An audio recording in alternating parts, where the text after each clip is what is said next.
Je suis sûre que Jordan m'aime. Quelle audace! Je ne suis pas du tout dans les prénoms qui ont été cités précédemment. Vraiment, cette histoire, elle m'avait trop marquée. J'étais persuadée que c'était Dieu qui, entre guillemets, m'avait envoyé un signe. Ah là là, je chiale! C'est tellement criant de vérité. Ça sent que la gamine a un petit capital culturel quand même. Margot, donc, en janvier 2003, découvre les affres de l'amour, de la jalousie et de la discorde. Bonjour, bienvenue dans cette nouvelle vidéo. La question qu'on me pose le plus souvent depuis que j'ai commencé cette chaîne YouTube et globalement à parler de livres sur les réseaux, c'est « Mais toi Margot, est-ce que tu écris aussi ?» Et la réponse est « Oui !» Je crois que mon cadre est vraiment nul et que vous voyez pas bien la quantité astronomique de carnets qui se trouvent dans ces énormes boîtes. Ici, ce que vous voyez, et vous devez me croire que c'est extrêmement massif et lourd, c'est l'intégralité de mon journal intime que j'écris depuis l'école primaire. Et donc je me suis dit que ça pourrait être une bonne idée de vous en parler et de réouvrir ces boîtes pour découvrir ensemble le tout premier journal. Le tome 1, j'ai envie de dire. Sachez que cette vidéo n'est pas sponsorisée, ou en tout cas, elle l'est par vous. Sur Ko-fi et sur Patreon, c'est vous qui me permettez notamment de me lancer dans ce genre d'entreprise très hasardeuse. Et donc, sachez que juste avec une pièce de 1€ ou de 2€, même pas le prix d'un petit paquet de chips finalement, vous pourriez m'aider à me consacrer à 100% à la création de vidéos, et ce serait tout simplement mon rêve. Tous les liens sont dans la description. Merci énormément aux personnes qui le feront et évidemment aux personnes qui le font déjà, dont tous les noms vont s'afficher à la fin de la vidéo. Et sans transition, c'est parti. J'ai avec moi l'artefact sacré.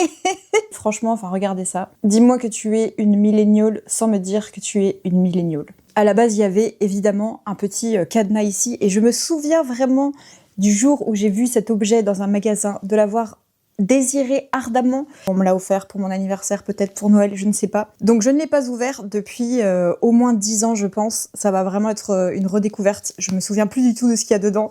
Et j'ai hâte, j'ai peur aussi. Donc je suis très contente de documenter ça avec vous aujourd'hui. Journal intime de Margot, nanana, nanana. Il y a même le numéro de téléphone fixe de mes parents et des petits diddles qui sont dessinés sur la première page. Cher journal, je m'appelle Margot et je voudrais être ton amie. Pour commencer, nous t'appellerons Gauthier. J'ai effacé, ensuite j'ai choisi qu'il s'appelle Diddle, mais de base, je voulais que mon journal s'appelle Gauthier. Ce prénom est vraiment... C'est extrêmement random. Enfin, no offense si c'est votre prénom, mais drôle de choix. Ben oui, faut bien un prénom à tout le monde, non? Bon, commençons notre histoire. C'est déjà très romanesque dès le début. C'est signé Margot, 10 ans, et c'est daté du 24 août 2002. Donc voilà, je vais rentrer en CM2 je crois, et donc je pense que j'ai bien reçu ce journal pour mon anniversaire puisqu'on est en été. Ah oui, je me suis équipée d'un petit bloc-notes sur lequel je vais noter les prénoms et les changer. Évidemment, je ne veux pas que les prénoms de ces personnes se retrouvent dans cette vidéo alors qu'elles n'y ont pas consenti, donc on va faire un petit lexique des personnages. 26 août 2002, toute la journée chez Sabine. Dessin, Harry Potter, film. Ensuite, maman vient nous chercher. Kevin mange chez nous, jusqu'à ce que Marie-Rose arrive en vélo et m'emmène dormir chez elle pendant 2 jours. Le soir, nous avons fait le cirque et Marie-Rose nous a grondés, mais on s'est vite endormi. Margot, 10 ans. Je pense que pour bien faire, il faut quand même que je vous donne 2 ou 3 éléments de contexte. En fait, quand j'ai 10 ans et quasiment toute mon enfance, j'ai grandi vraiment au fin fond de la Cambrousse. J'habitais dans un village où il y avait 60 habitants, je crois, au moment où j'y étais. Donc vraiment, basiquement, c'était juste... 1 ou 2 petites routes avec des maisons et on était entourés de champs et il y avait un peu des patelins alentours. Et les enfants de mon village et ceux des villages alentours, on se rendait souvent visite les uns les autres en vélo, surtout typiquement pendant les grandes vacances. C'était un peu comme une très grande famille finalement. Et d'ailleurs, je sais pas si ça va se ressentir dans le récit, mais mes frères et moi et tous les enfants de mon patelin et des autres patelins, on allait dans une toute petite école où il y avait que 2 classes. Il y avait une classe où on était de la petite section de la maternelle jusqu'au CP, et une deuxième classe où on était du CE1 jusqu'au CM2. Il y a un documentaire, je crois, qui s'appelle Être et avoir, qui documente un peu ce que c'est que d'être dans ces toutes petites écoles rurales. Mais donc voilà, ça c'était un peu mon environnement et celui dans lequel j'ai grandi. C'est pour ça qu'il y a beaucoup de voisins, de moments où on va aller dormir chez les uns, chez les autres, où on va passer la journée chez quelqu'un. Et voilà, par exemple, 27 août 2002, moi et Morgane sommes partis chez sa grand-mère, où j'ai rencontré Julie, la cousine de Morgane. Elle est très sympa. Et quand on est revenu à nous avons fait une cabane dans le jardin où on s'est amusé toute la journée.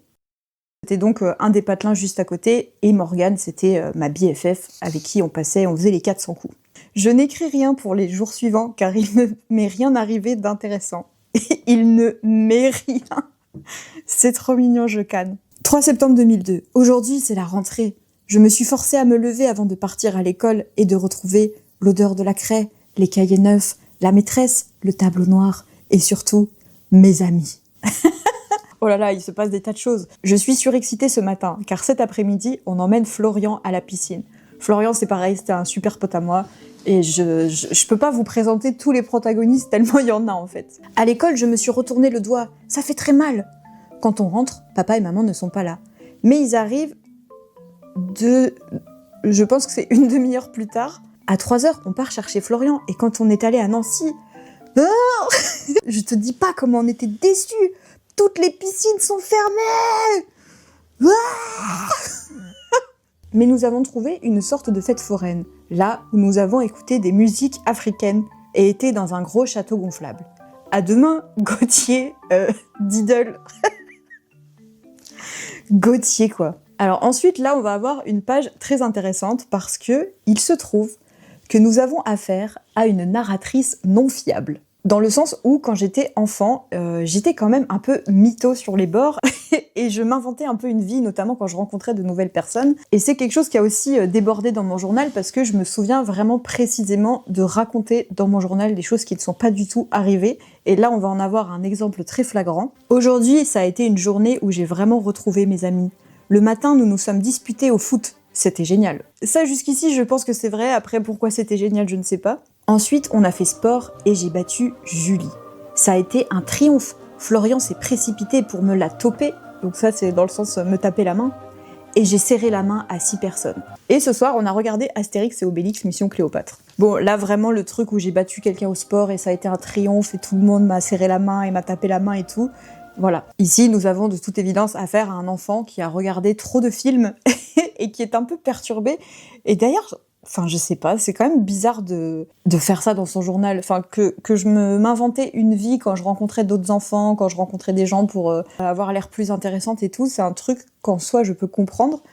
Mais pourquoi je faisais ça dans mon journal, c'est très bizarre. Aujourd'hui, ça a été une journée comme les autres. Mais je connais les amoureuses de Jordan et Morgane. Jordan aime Maud, Mallory et un peu Morgane. Morgane aime Jordan et Clément. Oh, waouh, attention, on a du thé là. Je suis sûre que Jordan m'aime. Quelle audace, je ne suis pas du tout dans les prénoms qui ont été cités précédemment.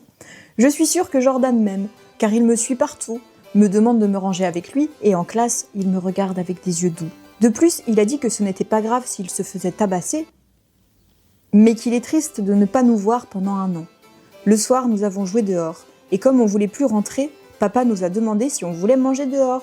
Alors nous sommes partis, avec Kevin et Tony, et on s'est éclatés. Je dis que Jordan, il allait être triste qu'on se voit pas pendant 1 an parce que c'était un mec qui était en CM1 et moi j'étais en CM2. Bref, ce matin j'ai du mal à me lever de mon lit de cow-boy. Mais je me lève à 7h15. Dans la cour, une demi-heure plus tard, Florian me jette contre le béton, sous prétexte que je l'ai insulté de débile. Je me jette sur Florian et je lui donne une 20aine de coups de pied dans le tibia. Mais je n'ai pas eu le temps de le gifler, car on s'est rangé. À midi, mamie est là, et m'offre le Seigneur des Anneaux. Oh, waouh! Mais mamie, meilleur cadeau en vrai. Ce matin, je suis réveillée à 8h30 par les cris de guerre de maman et Alban. Donc Alban et Benjamin, ce sont mes frères, je pense qu'ils m'en voudront pas trop si je révèle leur prénom. Je m'affale devant la télé en pensant à l'appartement que j'achèterais à mes 20 ans. J'ai 33 ans, je n'ai toujours pas pu acheter d'appartement. 3 quarts d'heure après, j'avale 4 BN, nouvelles recettes gourmandes. Pourquoi je précise à ce point certains détails, ça me tue. Journée assez déprimante. Ce matin, j'apprends que Tony a tellement tapé Alexis dans le bus qu'il a saigné du nez. En classe, on aperçoit Jordan et Morgane s'embrasser. Mon crush qui embrasse ma BFF.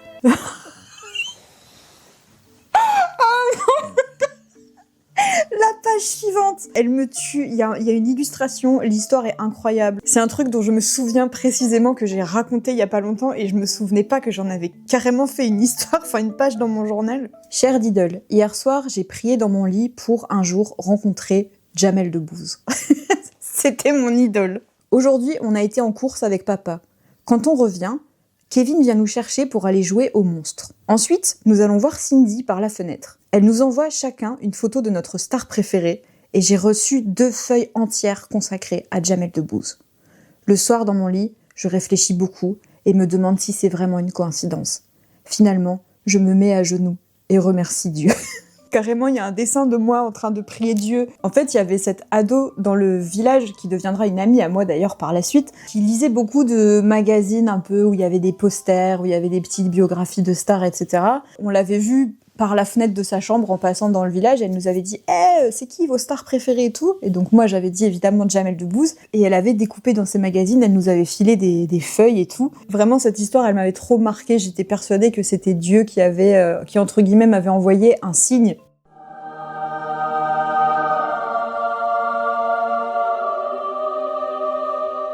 Cher journal, ce matin je ne me sens pas bien du tout, alors je ne déjeune pas.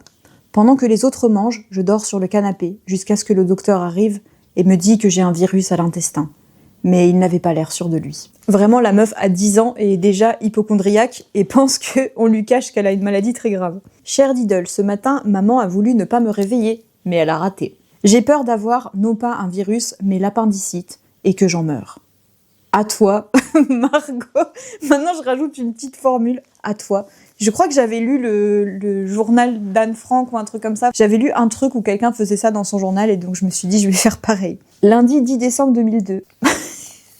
S'il fallait faire un dessin pour représenter son âme, la mienne serait comme ça. C'est une sorte de lézard écrasé. Bonne année 2003. Cher Diddle, ce matin, nous avons regardé SOS Fantôme. Papa a, ce soir, enregistré SOS Fantôme 2. À toi. Pareil, les films, les cassettes, etc., ça revient énormément aussi. Cher Diddle, moi, Ben et Alban sommes surexcités ce matin, car cet après-midi, on va voir Harry Potter et la Chambre des Secrets. Il est 3h20 quand on entre dans le ciné, et 4h moins le quart quand ça commence. C'était trop cool et ça faisait peur. Ce soir, on a mangé au McDonald's. Quelle journée parfaite, franchement. Même si nique les transphobes, bien évidemment. Cher Diddle, je n'ai rien à te raconter aujourd'hui. À toi. Très bien. Oh my god, ça y est. Cher Diddle, je viens de me rendre compte que je suis amoureuse d'un garçon qui s'appelle Clément. Et je ressens déjà les symptômes de l'amour. Quoi ? Je cherche à être près de lui, je pense que à lui et à rien d'autre. Vivement demain que je le revois. Vous savez que la dinguerie, c'est que je me souviens vraiment de ce jour-là et je me souviens du moment où j'ai regardé ce mec, enfin ce petit garçon qui était à l'école avec moi et je me suis dit, mais en fait, je suis trop amoureuse de ce gars, quoi. Je me souviens vraiment de cette réalisation, quoi. C'est trop marrant. Cher Diddle, aujourd'hui, Tony a 12 ans et j'ai attendu l'arrivée de son meilleur ami. Pendant au moins une demi-heure, Tony et Kevin me le décrivent comme un séduisant garçon. Voilà le résultat. Une face de brute menaçante surmontée de quelques cheveux noirs. Franchement, je m'attendais à autre chose. Putain, la violence. Et je sais pas ce que vous en pensez, mais j'ai l'impression que ma façon de m'exprimer, donc là je suis en CM2, enfin je trouve que j'écrivais bien quand même, ça sent que la gamine a un petit capital culturel quand même, elle a maman et papa qui lui lisaient des histoires et qui lui offrent des bouquins, et je trouve que c'est pas si mal raconté en fait. Cher Diddle, j'ai beaucoup de choses à te raconter. Il y a quelques jours, j'ai dit à Clément que je l'aimais. C'est vrai quoi, je pouvais plus attendre. Pendant la récré, je m'avance vers lui, la démarche mal assurée. Je l'appelle, il détourne la tête. Quoi ? Trempé de sueur, je ferme les yeux et articule. Je t'aime.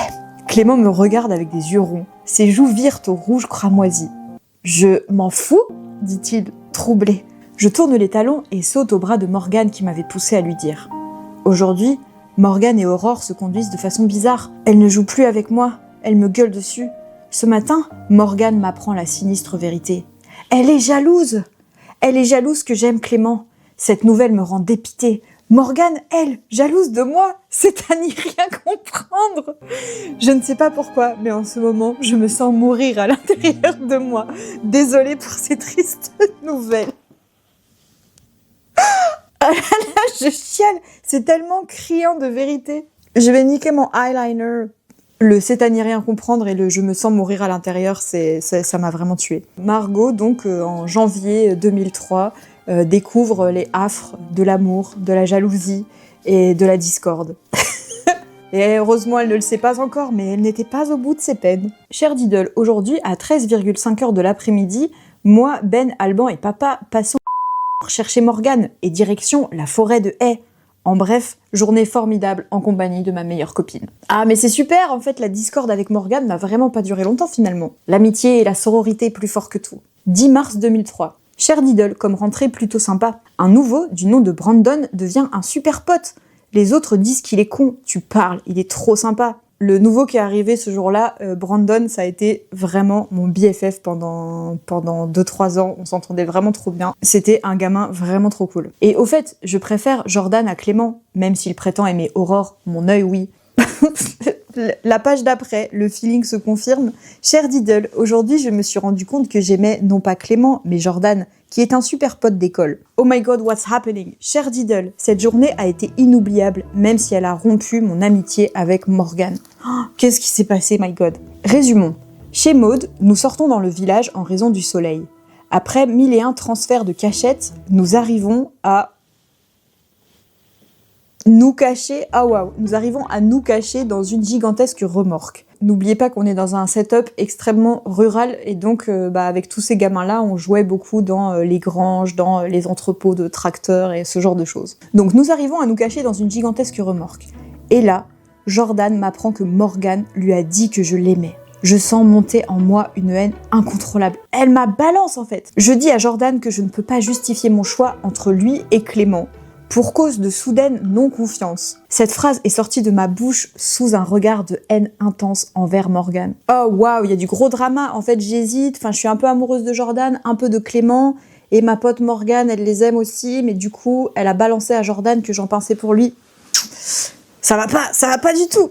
Cher Diddle, hier, j'ai oublié de te le dire, j'ai accepté l'invitation de Clément à son anniversaire. Sur ce, Jordan me révèle qui il aime et dans quel ordre. Oh my god. Numéro 1.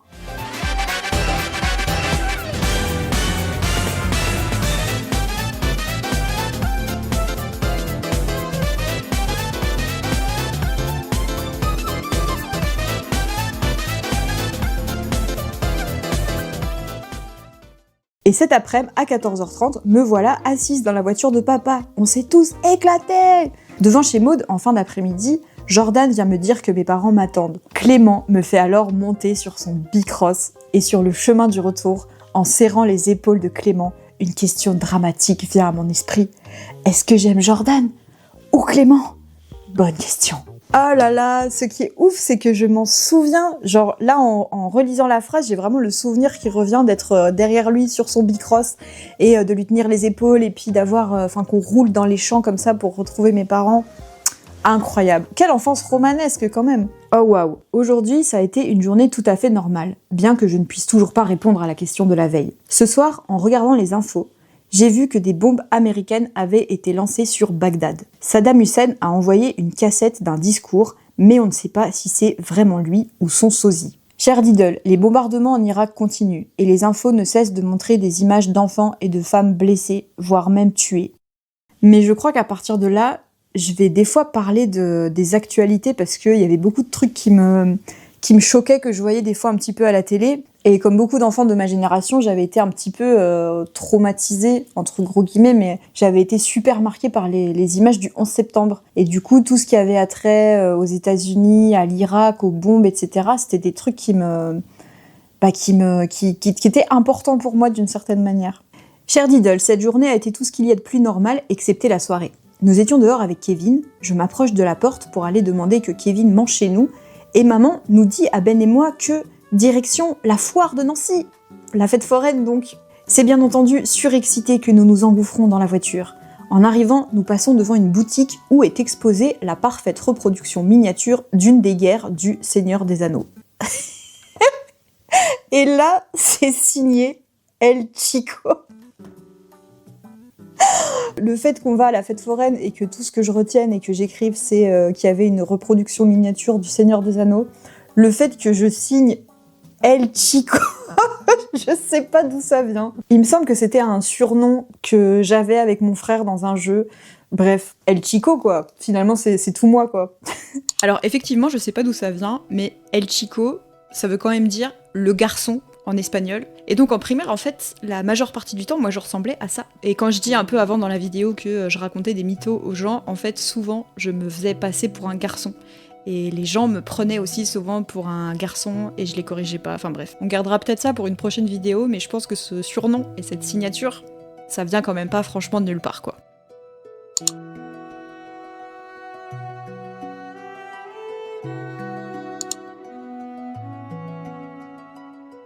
Oh là, il y a un petit saut dans le temps. Jeudi 22 mai 2003. Chère Didol, désolée de ne pas t'avoir écrit durant si longtemps, mais des pensées se bousculent dans mon esprit. Et parfois, des craintes m'ont fait passer des nuits blanches. Les vacances se sont bien passées. Tout le temps où maman n'était pas là, Morgane l'a été. Et en effet, elle a passé la semaine ici. Aujourd'hui, Aurore et Morgane m'ont appris à faire des bracelets brésiliens. Oh là là, c'est le dernier jour d'école. Mardi 1er juillet 2003. Chère Didol, le samedi 28 juin 2003 a été le pire de toute ma vie. C'était mon dernier jour d'école, et donc le dernier où je voyais Aurore. Quand le bus s'est arrêté devant l'arrêt où je devais descendre, j'ai dit à Aurore, la larme à l'œil, que quoi qu'il arriverait, elle serait toujours ma meilleure amie. Je suis descendue et lui ai fait signe de la main. Quand le bus a démarré, j'ai couru après, et quand je ne pus plus le suivre, je m'arrêtai et tomba à genoux sur le macadam mouillé par la pluie. Une lame coula le long de ma joue et s'écrasa sur ma main. Et comme le dit la chanson de Georges Brassens, j'ai pleuré le cul par terre, toutes les larmes de mon corps. Oh waouh! En fait là c'est un moment très émotionnel parce que c'était le dernier jour de mon année de CM2. Et donc après on allait tous passer au collège et il y avait cette petite fille Aurore avec qui je m'entendais très bien, qui était une de mes super potes. Elle allait aller dans un autre collège, un collège privé je crois. Et donc du coup on ne se verrait plus. Et voilà, c'était très dramatique. 24 juillet 2003. Chère Didol, je m'excuse une fois de plus pour le retard de ma lettre. Pour mon anniversaire, j'ai reçu 3 balles de jonglage. Ce matin, nous sommes allés en course et papa m'a acheté mon cartable. Il est superbe, gris et bleu. Mais cela ne m'a pas empêché une larme de couler de mon œil en m'apercevant que j'ai passé la moitié de ma vie dans cette école. Hier, on est allé à la piscine et des jeunes faisaient des sauts. Et parmi eux, un superbe jeune homme blond. À toi, El Chico. Toujours ce surnom, putain. Et là, il n'y a rien du tout de tout l'été. Il y a juste sur la page suivante, lundi 1er septembre. Chère Didol, je m'excuse de ne pas t'avoir écrit depuis si longtemps. Nous sommes revenus de l'Isère, c'était bof. Alors, je crois qu'on était allés en vacances en camping avec mes parents. Demain, c'est la rentrée. Je suis très très stressée. Au pied de mon lit, toutes mes affaires sont prêtes. J'ai accroché un calendrier au-dessus de mon lit. J'ai très mal aux côtes. À toi, El Chico. Ah là là, c'est la veille de mon entrée en 6e, de mon entrée au collège. Je me souviens, j'étais tellement angoissée de rentrer au collège que j'avais des espèces de douleurs intercostales hyper fortes, ce qui est un symptôme d'anxiété assez classique chez les enfants. Et waouh, là je pense qu'on entre vraiment dans une autre ère de ce journal et je crois qu'au collège il y a des gros dossiers et ça, c'est peut-être un peu moins marrant parce que je me suis fait harceler quand j'étais en 6e. Et je sais aussi que pendant mes premières années de collège, donc la 6e et la 5e, il y a eu les premiers moments où je me suis demandé si j'étais lesbienne. Et où j'avais tout un rapport à mon genre et à mon orientation qui était très bizarre. Donc, je pense, étant donné que cette vidéo est déjà très longue, que je vais m'arrêter là dans ma lecture. Je sais pas du tout à quoi ça va ressembler au montage, ce que je viens de faire. Je sais pas du tout si c'est intéressant. Personnellement, à chaque fois que je vois des gens réactent à leur journal intime, dans mon algorithme, je clique toujours, même quand je ne connais pas ces personnes, j'adore regarder des gens réagir à leur journal intime. Mais je sais pas si c'était intéressant. Je ne sais pas si vous avez envie que je fasse une partie 2. En tout cas, sachez qu'il y a clairement de la matière. Et voilà, waouh, franchement, ça fait vraiment des sacrées émotions de relire ça et de me souvenir de tout ça. Et je suis vraiment super contente d'avoir gardé tous mes journaux intimes. Si vous regardez cette vidéo et que vous avez des vieux journaux intimes, gardez-les, ne les déchirez pas, ne les brûlez pas, ne les expurgez pas. Parce que parfois on a tendance à trouver ça hyper cringe et gênant. Mais en fait, il y a toujours un moment dans la vie où on a beaucoup plus d'indulgence envers soi-même. Et donc, en tout cas, personnellement, je suis super contente d'avoir gardé tout ça. Je vous dis à très bientôt. Encore une fois, dites-moi si une partie 2 sur mon journal du collège vous intéresserait. Et n'hésitez pas à faire un petit tour sur mon Patreon et sur mon Ko-fi, à m'offrir un petit café si jamais cette vidéo vous a plu. Ou si vous voulez que j'ai un peu plus de temps à consacrer à des vidéos plus littéraires, ça me ferait super plaisir. Prenez soin de vous et à bientôt. C'était El Chico.